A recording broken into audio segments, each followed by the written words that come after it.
오늘 본문에는 놀라운 소식이 기록이 되어 있습니다.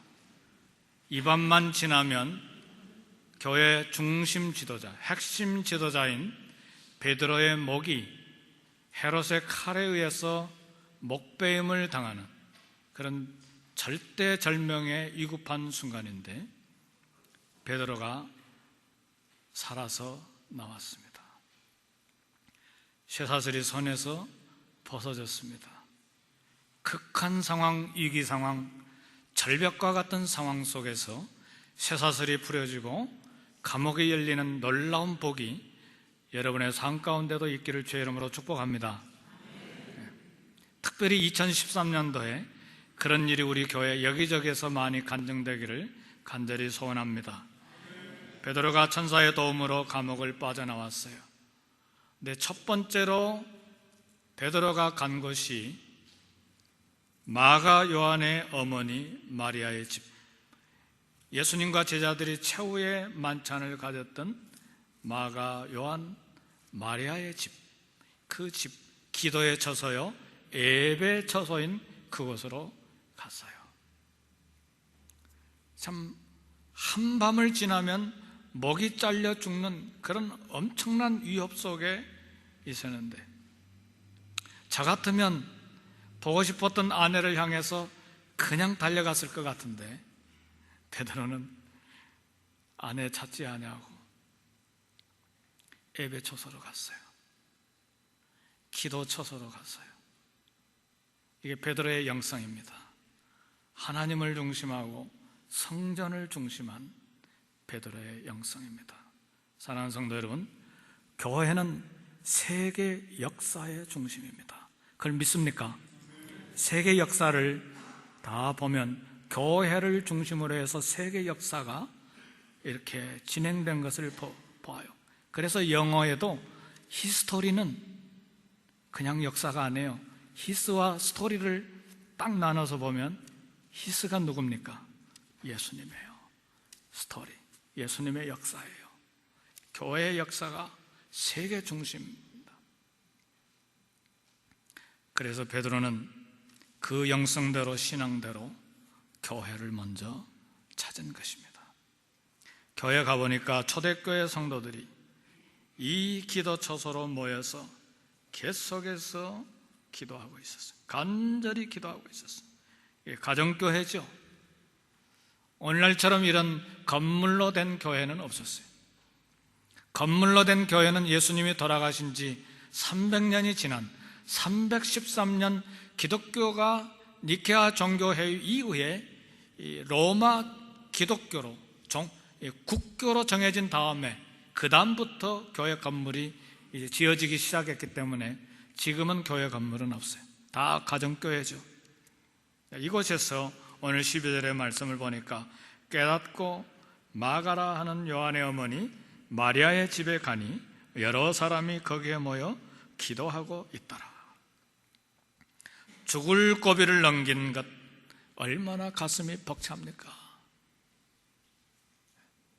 정신없이 잠자다가 천사가 옆구리를 쳐서 깨우니까 그냥 정신없이 이게 환상인가 하고 일어나서 신을 신으라 하니까 신을 신고 옷을 입으라 하니까 옷을 입고 그다음에 따라오라 하니까 그냥 쇠사슬이 풀어진 가운데 문이 저절로 열리고, 문이 하나도 아니고 감옥문, 그 다음에 또 뭐 어떤 문, 마지막에는 성문이 열고 가는 막 쇠문까지, 철문까지 다 열리는 것 보고 그제서야 정신이 들어서 아, 하나님이 보내신 천사였구나, 내가 살았구나.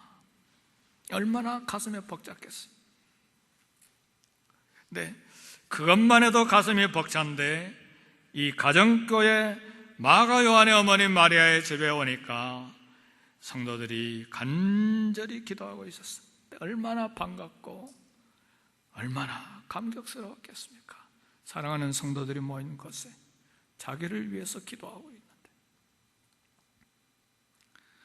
어떤 책을 보니까 그런 이야기를 기록해 놨더라고요. 여기 마가 요한의 어머니 마리아의 집에서 모인 성도들도 죽음을 각오하고 모였다, 그렇게 써놓은 글을 봤어요.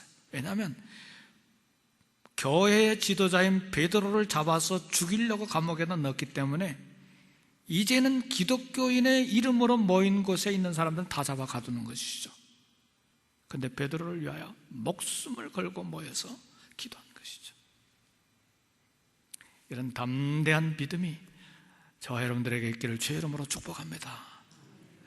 참 감격스럽잖아요. 베드로의 감격이 얼마나 컸겠어요. 그래서 우리 교회에 들어올 때도 썰렁하지 아니하고, 교회에 들어오니까 여기서 기도하는 소리가 나고 저기도 기도하는 소리가 나고 아래층에도 기도하는 소리가 나고, 그런 교회가 되면 얼마나 좋겠습니까?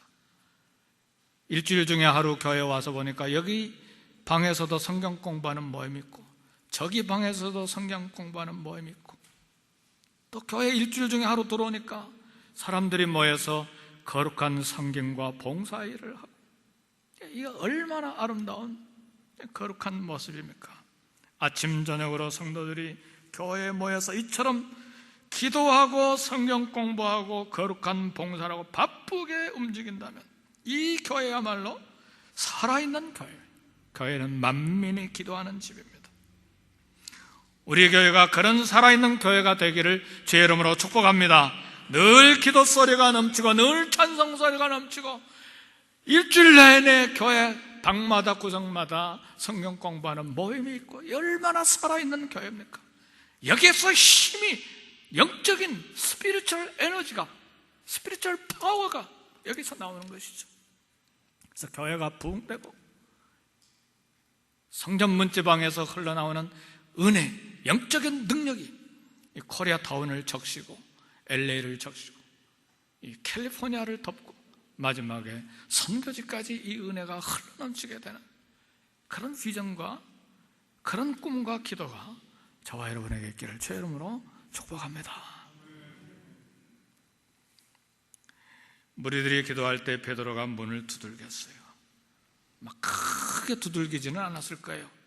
왜냐하면 헤롯의 형사들이 어디에 포진하고 있는지 잘 모르기 때문에. 이때 로데라고 하는 여자아이가 소리를 듣고 대문으로 달려나가는데 베드로의 음성이 들렸어요. 너무 놀랐고 기뻐가지고 문도 열어주지 아니하고 다시 집 안으로 뛰어들어가지고 사도 베드로가 왔다 소리치죠. 사람들이 그 사실을 믿을 수가 없었어요. 본문 15절의 말씀을 보니까 그들이 말하되 네가 미쳤다 하나 여자아이는 힘써 말하되 참말이라 하니 그들이 말하되 그러면 그의 천사라 하니라. 기도하고 있었던 사람, 여자아이가 미쳤다. 로데 얘는 미친 여자야.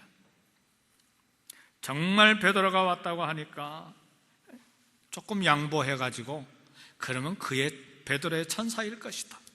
사랑하는 성도 여러분, 지금 성도들이 모여서 베드로가 감옥에서 빠져나오기를 위해서 기도하고 있었는데 그 응답으로 베드로가 살아나와가지고 문을 두드리고 있는데, 그리고 음성을 듣고 와서 베드로라고 말하는데 아니다, 너 미쳤다, 아니면 베드로의 천사다. 믿지 않고 드리는 기도입니다. 이것이 우리들의 모습이에요. 기도한 것 믿지 않냐는 불신앙이 우리에게 있어요.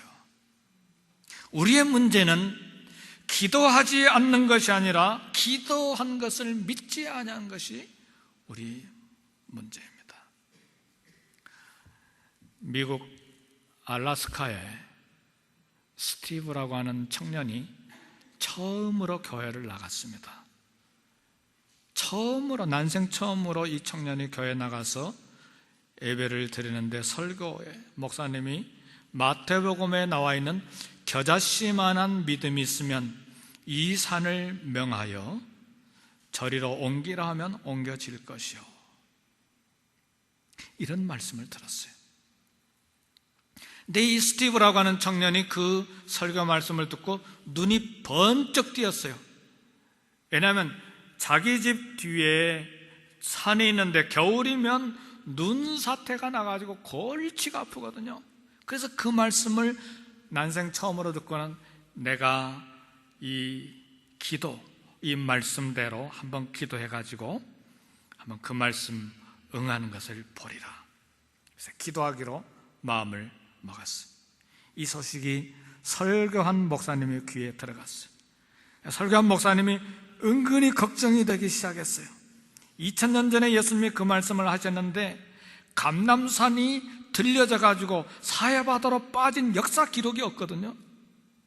그러니까 이 청년이 기도하는 거 분명히 응답이 없을 것이고, 응답이 없자마자 이 청년 처음 교회 나왔는데 실망하고 믿음을 버릴 것이다.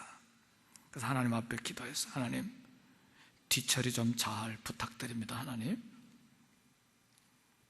산이 움직일 건 믿지 않고 이 청년의 마음 뒤처리 해줄 건 믿고 기도한 모양이죠. 하나님, 뒤처리 좀 잘 부탁합니다.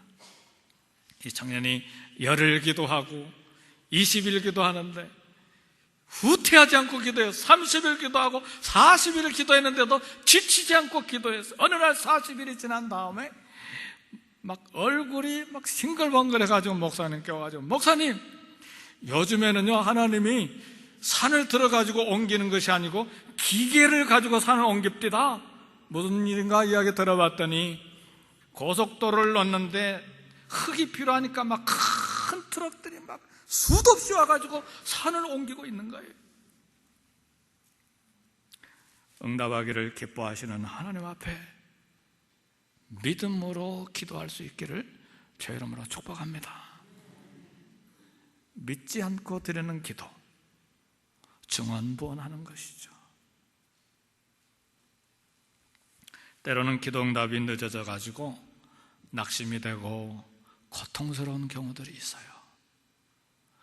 저는요 청년이 아니고 중학교 때, 키가 10cm만 더 자라게 해달라고 얼마나 기도했는지 몰라요. 근데 그 하나님 기도 응답 안 해주시더라고요. 근데 서울에 가서 공부해달라고는 죽도록 기도했는데 낮에 눈 뜨고도 코 베가는 서울에 가가지고 공부했어요. 그러니까 공부는 필요하니까 응답해 주고, 키 크는 건 뭐 별로 박정희 대통령처럼 키 안 크게 그렇게 해주셨던 것 같아요. 썰렁합니까? 하도 웃길 줄 모르니까 그 이야기 좀 해봅니다.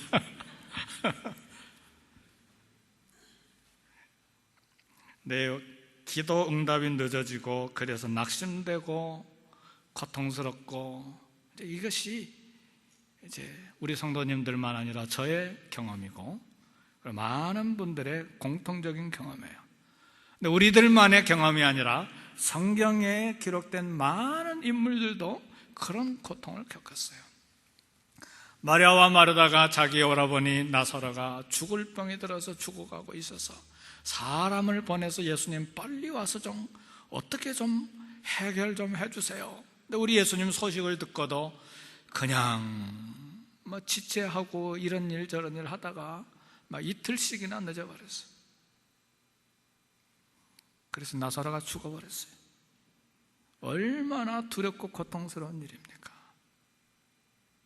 엘리야도 마찬가지야. 하나님의 음성을 듣고 이제는 3년 반 만에 비가 오도록 기도하라는 분명한 음성을 듣고 기도했는데, 아니 기도하는데 지중해 쪽에 하얀 구름 한 조각도 안 뜨는 거예요. 한 번 기도해도 응답 없고 두 번 기도해도 응답 없고, 이제는 너무 고통스러우니까 막 머리를 무릎 속에 처박아 놓고 기도할 정도로 고통스럽게 기도해야만 했어요. 그런 때가 있어요. 우리는 믿음의 조상 아브라함을 생각하면 아브라함이 기도할 때마다 뭐 척척 하나님이 나타나셔서 믿음의 조상이니까 그렇게 응답하신 줄 알죠? 아닙니다. 아브라함 역사를 쭉 계산해보면 10년 정도에 한 번꼴로 응답하시고 나타나셨어요. 아브라함을 처음 하나님이 부르셨을 때가 언제냐? 메소포타미아 갈대아 우르에서 불러내셨어요.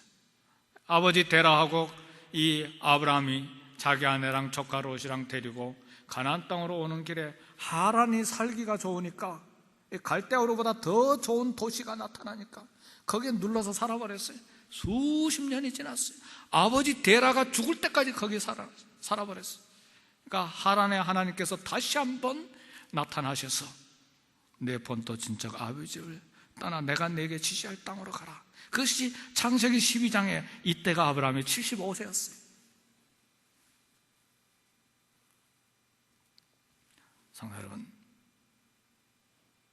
가나안 땅에 와서도요, 약속을 얼마나 기다렸는지 몰라요. 응답을 얼마나 기다렸는지 몰라요.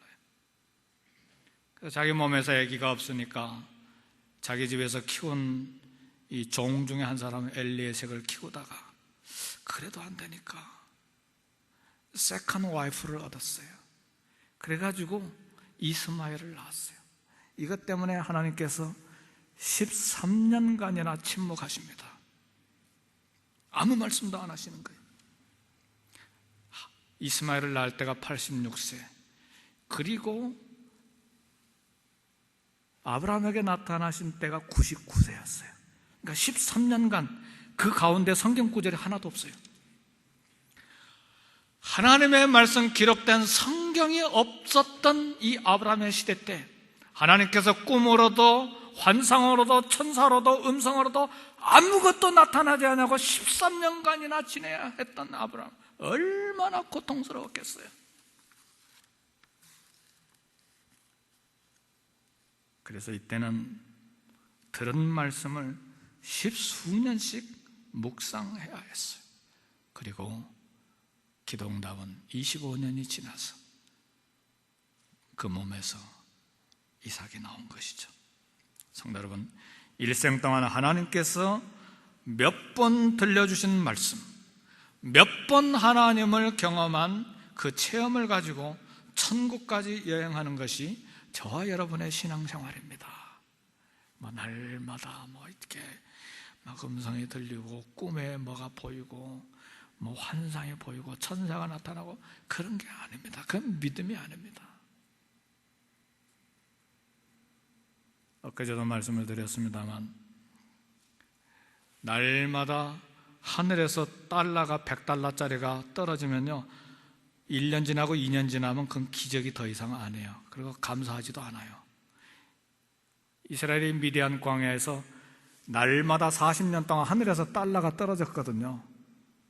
그러니까 기적이 더 이상 일상이 되어보니까 기적이 더 이상 기적이 안 되니까 불평하고 원망하고 싸우고 모세 원망하고 반역하고 모세 죽이자 하고 그 다음에 금송아지도 만들고 그런 거예요.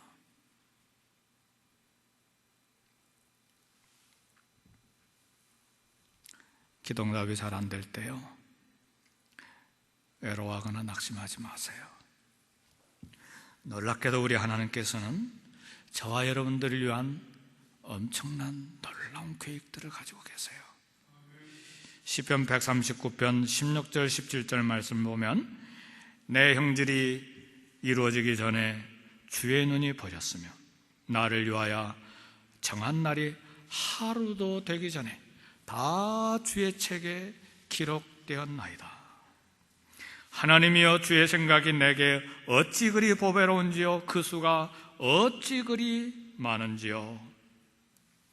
하나님께서 저와 여러분들을 향해서 많이 생각하십니다. 그걸 믿습니까? 어떤 한 사람이 나를 많이 생각하고 있다는 이야기만 들어도 기분이 설레고 좋아지는데, 그렇잖아요. 담임 목사가 어떤 집사님 늘 생각하고 기도해 주신데 그럼 그 성도님도 기분이 좋아지지 않겠어요? 저도 마찬가지예요. LA에 있는 큰 분이 가끔 소식이 돌아요. 하 목사님 가끔 생각한대. 그리고 이렇게 연락이 들어와요. 그럼 제가 마음이 훈훈해지고 그 다음에 담대해지는 그런 기분을 느껴요. 사람의 마음은 바뀌잖아요. 그러나 우리 하나님이 저와 여러분을 향하여 셀 수도 없는 많은 생각을 가지고 계시고 셀 수도 없는 많은 계획을 가지고 계세요. 그걸 믿습니까? 주의 생각이 내게 어찌 보배로우신지요, 그 수가 어찌 그리 많은지요. 나를 향한 하나님의 계획과 생각이 얼마나 보배롭고 아름다운 생각인지 몰라요. 주의 생각이 나를 향한 주의 생각. 다른 성경에 보면 주의 생각을 계획으로 번역해놨어요. NIV 성경에 보면 이 생각을 플랜으로 이렇게 번역을 해놨어요. 저와 여러분을 향한 생각은 하나님의 계획입니다. 보배로운 계획이에요. 그런데 하나님은 거기에 그치지 않고 나를 향한 생각, 나를 향한 계획을 세워놓으시고 하루도 되기 전에 주의 책에 다 기록되었나이다. 말로만 하신 것이 아니고 하나님의 책에 다 기록해 놓은 거예요. 하나님의 사인을 하신 거예요. 하나님의 사인이 끝났어요.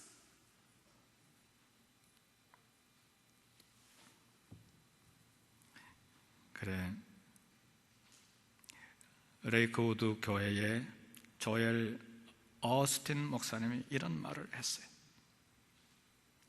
하나님이 우리의 삶 속에서 얼마나 많은 위대한 일을 행하실지 생각만 해도 가슴이 벅차온다. 저도 이번 주에 설교 준비하면서 묵상하면서, 요즘 제가 묵상하는 성경이 이제 계시록을 끝나고 창세기에 왔는데요, 가슴이 막 벌렁벌렁 뛰는 말씀을 읽었어요. 내가 너를 갈대아 우르에서 불러낸 것은 이 땅을 내게 주려 함이니라. 그 말씀을 들으니까 하나님이 땅을 주시겠다니. 근데 미국 땅 100평, 1000평 제가 별로 관심이 없어요. 브라질에서도 수천 평 샀다가 그냥 후배 선교사 다 주고 왔거든요. 그러니까 실제 땅 처음 살 때는 막 기분이 좋았는데, 왜 한국에서 전셋집에서 살다 왔거든요. 그러다가 내 땅이 생기니까 막 기분이 얼마나 좋았는지 몰라요. 10몇 년 동안. 근데 떠나올 때 다 주고 오니까 별거 아니더라고요. 그러니까 미국 땅도 뭐 얼마나 주든지 저는 별로 관심이 없어요. 근데 이 말씀을 읽을 때, 묵상할 때 내 사역 지경을 넓혀주신다는 말씀으로 적용하니까 막 가슴이 뛰는 거예요. 그리고 그 전에 하늘의 별을 봐라. 내 자손이 이와 같이 많으리라. 당시에 중동 지방에서 하늘의 별을 셀 수 있는 숫자가 8,000개로 이렇게 생각을 했어요. 8,000개.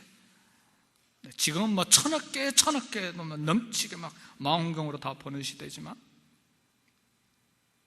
네 자손이 바닷가의 모래처럼 이와 같이 많으리라.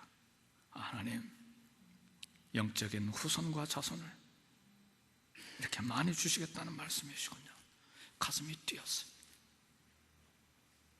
성도 여러분, 조엘 오스틴 목사님이 또 이런 이야기를 했어요.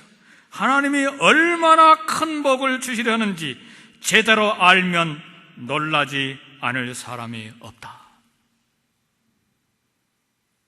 조엘 오스틴 목사님 말이 아니에요. 시편 139편 16절 17절이 그렇게 이야기하잖아요. 나의 하나님이여, 주의 생각이 내게 어찌 그리 보배로운지요, 그 수가 어찌 그리 많은지요. 성도 여러분, 우리 하나님은 저와 여러분들이 되는 대로 적당히 살기를 원치 않아 하십니다. 저와 여러분은 하나님의 생각과 계획 속에 들어있는 보배롭고 존귀한 가치를 가진 생명들입니다. 믿습니까? 적당히 살아서는 안 돼요. 삶의 길이가 얼만큼 남았든지 간에 그건 중요하지 않아요. 내 인생이 얼마나 비천한지 그건 중요하지 않아요. 노예든지 계집종이든 그건 중요하지 않아요. 한 계집 아이가, 이스라엘 계집 아이가 아람 나라의 국가적으로 포로가 되어서 여종으로 사로잡혀 갔는데, 이스라엘과 이 유대와 이 아람 나라의 국가 간의 관계를 결정적으로 움직이는 역사를 일으킨 것이 장군이 아니었어요. 이 계집 여자 아이였어요. 나만 장군이 문둥병에 들었을 때 이스라엘의 선지자가 있습니다. 한번 가보세요. 이 한 여자 아이 때문에 국가 대 국가의 문제가 해결되는 엄청난 역사가 일어났어요. 그러니까 내가 학벌이 어떻게 됐든지, 재산이 얼만큼 됐든지, 사회적인 신분이 어떻게 있든지 그건 전혀 중요하지 않아요. 하나님께서 나를 위한 생각과 나를 위한 엄청난 이 계획을 믿고 순종하고 따라가면 하나님이 나를 통해서 위대한 역사를 일으키시는 거예요. 믿습니까? 그렇다면 기도해야죠. 왜 기도하지 않습니까? 믿지 않기 때문에 기도하지 않는 거예요. 이걸 믿으면 가슴이 벌렁벌렁 뛰기 때문에 이 하나님의 약속의 말씀대로 성취되기를 위해서 기도하는 거예요. 그래서 믿는 자는 기도합니다. 믿는 자는 기도하기 때문에 바빠요. 믿지 않기 때문에 게으른 것이죠. 기도에 관심이 없는 것이죠.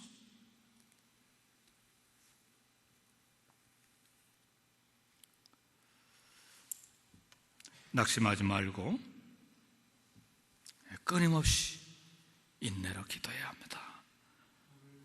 하나님의 약속은 이렇게 문자 계시로 성경책에, 하나님 나라 책에 기록을 해놨잖아요.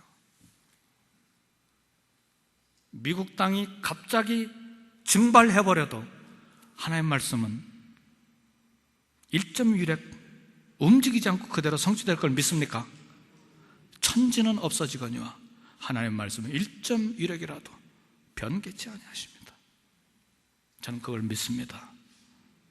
우리 모두가 믿습니다. 그렇다면 그 약속을 믿고 기도해야죠. 믿기 때문에 기도하는 거죠. 믿지 않고는 기도 드릴 수가 없어요. 믿지 않고 드리는 기도는 증언부언하는 것이죠. 믿기 때문에 기도하는 거예요. 자녀를 위한 기도가 응답될 것을 믿습니다. 아멘입니까? 비즈니스를 위한 기도가 응답될 것을 믿습니다. 아멘입니까? 우리 교회를 위한 기도가 응답될 것을 믿습니다. 믿습니까? 베드로가 재판을 받고 처형되기로 되어 있던 바로 그날 아침에 보니까, 아니지, 아침이 아니고 어느 시간인지 모르지만 4교대로 이렇게 바뀌었으니까 4사람이 교대할 정도가 돼서 다른 조가 왔을 때 베드로가 사라진 것이 발견됐을 거예요. 그렇지 않겠어요? 성경 기록은 없지만 아무리 찾아봐도 베드로를 찾을 수가 없었어요. 헤롯의 소문을 듣고 파수꾼들을 신문하라고 그랬는데 찾지를 못하니까 죽여라. 최소한 4명, 많게 연대 책임을 물었다면 16명이 죽었습니다. 왜 죄가 전혀 없는 파수꾼들이 죽어야만 했는가? 전능하신 하나님의 신비를 우리가 다 이해할 수 없습니다. 그 이유를 물어볼 필요도 없어요. 우리가 아는 것은 하나님께서 최소한 4명의 파수꾼들의 생명을 맞바꾸실 만큼 베드로의 생명을 아끼셨다는 사실이죠. 저와 여러분들의 구원도 마찬가지예요. 왜 수십억의 인구를 놔두시고 난 사람을 뽑아서 예수 믿는 사람을 하나님의 자녀로 삼아주셨는가? 왜 그랬을까? 그건 묻지 마세요. 쓸데없는 질문이에요. 지혜롭고 지식이 있고 상상력이 풍부하다고 자꾸 문제 만들어서 물어보는데 그거 똑똑한 거 아닙니다. 홍수가 나가지고 여러 사람들이 막 물에 실려 내려가서 죽어가고 있는데 한 청년이 막 목숨을 걸고 뛰어들어가지고 나를 살려내고 힘에 지쳐가지고 죽어버렸어. 그런데 깨어나가지고 저 사람들을 다 안 살려내고 왜 나만 살려냈어? 이거 불공평하잖아? unfair하잖아? 그렇게 컴플레인할 사람이 어디 미련한 사람이지.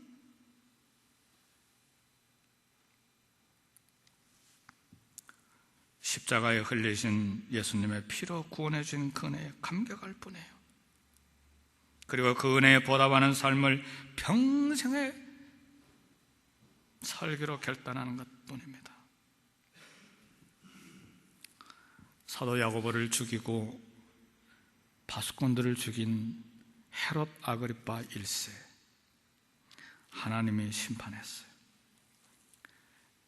파수꾼들을 죽이라고 명령하고 가이사라로 내려갔을 때 두로와 시돈 사람들이 헤롯 아그리파 1세와 화친하기 위해서 사람을 이렇게 중간에 다리를 놓아가지고 아마 좀 화해하는 자리를 만들었던 것 같아요. 그래서 헤롯이 이렇게 연설하니까 두로와 시돈 사람들이 헤롯 이제 아부하느냐라고 아첨하는 말을 했어요. 유대인으로서 역사가인 요세푸스 글을 읽어보니까 이 오늘 사도행전에 누가가 기록한 역사적인 사건하고 거의 비슷해. 조금 다른 부분이 좀 있는데 거의 비슷해. 일반 역사가가 쓴 기록. 그러니까 그날 헤롯이 들어와시던 사람들 모인 극장에 이렇게 들어갔는데 아침에 은빛 나는 옷을 입고 들어가는데 막 태양빛에 비춰가지고 막 옷이 은빛으로 찬란하게 비치니까 막 거의 신처럼 보이고, 그리고 또 이 들어와시던 사람들 헤롯에게 화해를 신청한 그런 장소였기 때문에 아부하느니라고 어떤 말을 했냐면 요세푸스의 이야기입니다. 이제까지 당신을 사람으로 공경했지만 이제부터는 인간 이상의 존재로 여기겠습니다. 요세푸스가 쓰기를 그들을 꾸짖지도 아니하고 아첨도 물리치지 않았다. 그리고 닷새 동안 배 폭통을 앓다가 54세로 왕좌에 있었던 지 7년 만에 죽었다. 그렇게 나와요. 요세푸스가 기록한 일반 역사 자료에 의하면. 우리 성경에서는 하나님의 사자가 치니까 충이 먹어서 죽었다. 복통을 일으킨 거하고 충이 먹은 것 같잖아요.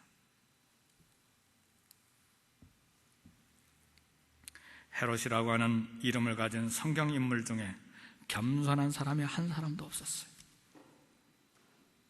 헤롯 대왕부터 시작해서 헤롯 안디바, 헤롯 아그리파, 아무도 겸손한 사람이 없었어요. 겸손한 지도자가 갖춰야 될 으뜸가는 덕목 성품 중에 하나가 겸손입니다. 하나님은 교만한 자를 물리치시고 겸손한 자에게 은혜를 베푸시는 것입니다. 교만했던 헤롯은 죽고 하나님의 말씀은 점점 흥왕해 갔습니다. 참 이상하게도 교회는 편안한 시기에는 게을러지고 곁길로 가고 쇠약해지는 경향이 있는데, 교회는 반대로 어려운 시기에는 순결하고 건강해지는 경향이 있습니다. 뜨겁게 기도하니까, 살아계신 하나님을 만나려고 몸부림치기 때문에. 말씀을 마칩니다.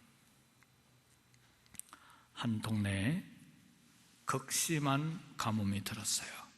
그래서 동네 사람들이 비가 오도록 막 기우제를 지내기 위해서 돼지 대가리를 삶아서 막 산에다가 올라가서 제사를 드려 해결이 되질 않았어요. 가뭄이 해결이 안 돼요. 그 동네에 있던 교회 목사님도 집에서 하나님 비가 오게 해주세요. 기도를 간절히 했어요. 그런 신방하기 위해서 밖으로 나갔어요. 밖으로 나가려고 하니까 아들이 아빠 우산 가지고 가. 아버지가 야 이렇게 대낮에 무슨 우산이냐? 방금 비가 오도록 기도하지 않으셨어요? 믿지 않고 드리는 기도입니다. 교인들이 베드로가 살아나오기를 위해서 간절히 기도했는데 베드로가 대문 밖에 서 있다고 하니까 너 미쳤다, 아니면 그의 찬사다, 믿지 않고 드리는 기도입니다. 사랑하는 성도 여러분, 고통스러운 환경, 험악한 환경, 어떤 열악한 상황에 있다 할지라도 하나님이 저와 여러분 한 사람을 향한 생각이 수도 없이 많습니다. 저와 여러분을 향한 하나님의 계획이, 보배로운 계획이 수도 없이, 위대한 계획이 수도 없이 많음을 믿습니까? 그렇다면 기도해야죠. 하나님은 믿고 기도하는 사람을 통해서 역사하십니다. 우리 기도하십시다.